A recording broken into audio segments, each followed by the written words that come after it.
যেমন সাধারণত 6টি কারণে আপনার বিড়াল পালন করা উচিত।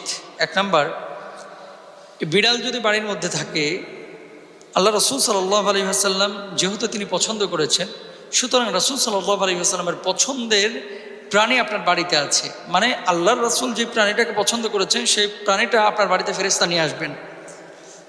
দ্বিতীয়ত, নবীজি সাল্লাল্লাহু আলাইহি ওয়াসাল্লাম যেহেতু পছন্দ করেছেন, আল্লাহর নবী যা পছন্দ করেছেন সেটা কিন্তু আল্লাহ পছন্দ করেন, তাহলে আপনাকেও সেটা পছন্দ করা উচিত।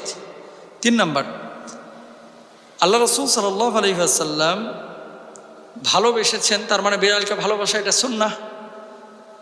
যদি আপনি বিড়াল ঘরের মধ্যে রাখেন, একটা সুন্নাহ পালন হবে। আবার আল্লাহ রসুল সাল্লাল্লাহু আলাইহি ওয়াসাল্লামের ভাষ্য অনুসারে ইসলামিক স্কলাররা যেটি বলছেন, বিড়ালের লালা অশুদ্ধ না, বরং বিড়ালের লালা বিশুদ্ধ।